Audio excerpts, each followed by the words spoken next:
ఈరోజు కథలో ఏం జరగబోతుంది అనేది నేను సింపుల్గా షార్ట్కట్లో చెప్తాను. సో డైలీ అప్డేట్స్ కోసం సబ్స్క్రైబ్ చేసుకోండి. చాలామంది చూస్తున్నారు కానీ సబ్స్క్రైబ్ చేయట్లేదు. So please do subscribe.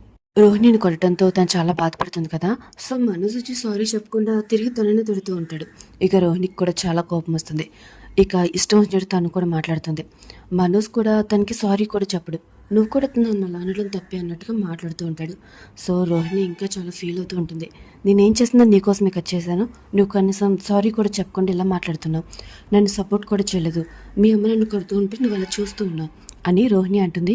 ఇక మనసు కూడా ఏమీ మాట్లాడు. ఇంతకాలం నన్ను నీ ఇంట్లో ఉంచినందుకు చాలా థ్యాంక్స్ అని చెప్తూ ఇక బ్యాగ్ సర్దుకొని అక్కడి నుంచి వెళ్ళిపోతున్నాడు అని చెప్పి బయటకు వచ్చేస్తుంది. మనోజ్ ఆపడానికి ట్రై చేస్తాడు కానీ పెద్దగా పట్టించుకోడు, కానీ బాధపడుతూనే ఉంటాడు. ఇక రోహిణి అక్కడి నుంచి డైరెక్ట్గా వాళ్ళ అమ్మ దగ్గరికి వెళ్ళిపోతుంది.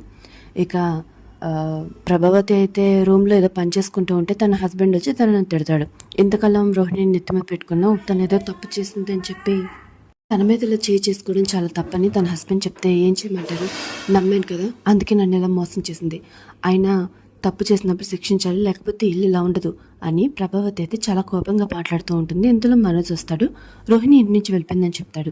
వెళ్ళిపోని నువ్వు మాత్రం ఫోన్ చేయొద్దు, తిరిగి తీసుకురావద్దు, వెళ్ళింది కదా తనే వస్తుంది అని ప్రభావతి అంటుంది.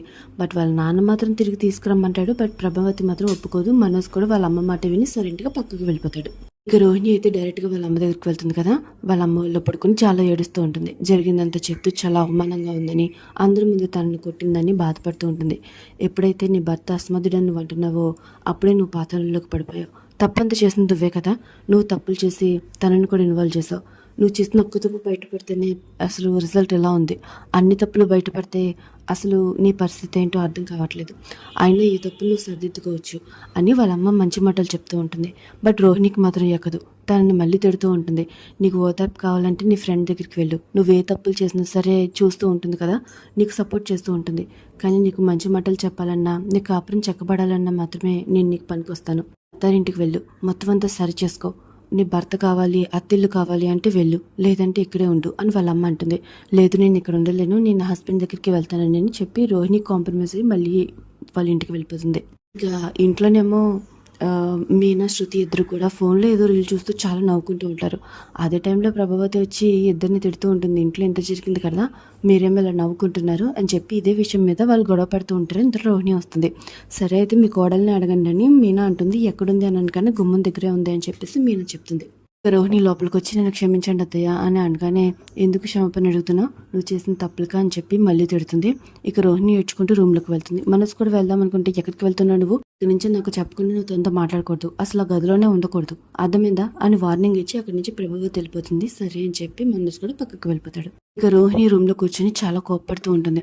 ఇక తను ప్రభావతి దగ్గరికి వెళ్ళి మళ్ళీ సారీ చెప్తూ ఉంటే ప్రభావతి మాత్రం అసలు వినిపించుకోదు, మళ్ళీ తిట్టి పంపించేస్తుంది. ఇక రోహిణి అదే కోపంలో ఉంటే ఇంట్లో శృతి వాళ్ళ అమ్మ ఫోన్ చేసి ఏంటి మీ ఇంట్లో ఏదో గొడవ జరిగిందంట కదా, మీ అత్త నిన్ను కొట్టిందంట కదా అని చెప్పేసి ఎటకారంగా మాట్లాడుతూ ఉంటుంది. ఇక రోహిణికి చాలా కోపం వచ్చి ఇంట్లో గొడవలన్నా ఉండవా, మీ సంగతి మీరు చూసుకోండి, మంచి మాటలు చెప్పాలనుకుంటే మీ అమ్మాయికి ఫోన్ చేయండి అని చెప్పి ఫోన్ పెట్టేస్తుంది. వెంటనే రోహిణి వాళ్ళ అమ్మ ఫోన్ చేస్తుంది. ఇక రోహిణి ఏమో ఫోన్ ఎవరు చేశారని కూడా చూసుకోకుండా మళ్ళీ ఫోన్ తీసి ఇక తిడుతూ ఉంటుంది. ఒకసారి చెప్తే మీకు అర్థం కదా అని. వాళ్ళ అమ్మ ఏమో ఏమైందమ్మా అని అనగానే ఇక జరిగిందంతా చెప్తూ ఉంటుంది. సరే కానీ మీ అత్తకి సారీ చెప్పావా, మీ మావయ్య గారు రాగానే మాట్లాడు అని అంటూ ఉంటుంది. సరే అని చెప్పి రోహిణి ఫోన్ పెట్టేస్తుంది.